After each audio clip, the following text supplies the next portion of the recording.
దిత్వా తుఫాను శ్రీలంకలో పెను విధ్వంసం సృష్టిస్తోంది. ఎడతెరిపి లేకుండా కురుస్తున్న భారీ వర్షాలు, బలమైన గాలుల కారణంగా మృతుల సంఖ్య 56కు చేరింది. ఈ తుఫాను ప్రస్తుతం ఉత్తర వాయవ్య దిశగా కదులుతూ తమిళనాడు తీరం వైపు వస్తుండటంతో ఆందోళన వ్యక్తమవుతుంది. గత 2 రోజులుగా కురుస్తున్న కుండపోత వర్షాలతో శ్రీలంక అతలాకుతలమైంది. దేశంలోని 25 జిల్లాలకు గాను 20 జిల్లాలు తీవ్రంగా ప్రభావితమయ్యాయని, ద్వీపవ్యాప్తంగా రెడ్ అలర్ట్ ప్రకటించామని విపత్తు నిర్వహణ కేంద్రం తెలిపింది.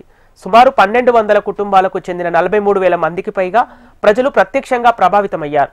తూర్పు తీరంలోని అంపారా, బట్టికలోవా, ట్రింకోమలిలోవాతో పాటు సెంట్రల్ ప్రావిన్స్లోని ప్రముఖ పర్యాటక ప్రాంతాలైన క్యాండీ, నువారా ఏలియాలో పరిస్థితి తీవ్రంగా ఉంది.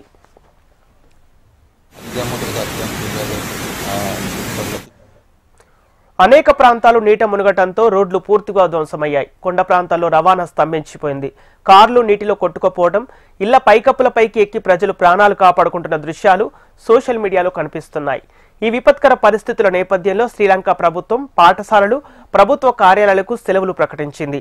అధ్యక్షుడు అనురా కుమార దిశనాయకే అత్యవసర సమావేశం నిర్వహించి సహాయక చర్యలో పాల్గొనాలని ఎంపీలకు సూచించారు. మృతుల కుటుంబాలకు పరిహారం ప్రకటించారు. మరోవైపు శ్రీలంక అభ్యర్థన మేరకు సహాయక చర్యల కోసం కొలంబోలో ఉన్న INS విక్రాంత్ నుంచి హెలికాప్టర్లను పంపేందుకు భారత్ అంగీకరించింది.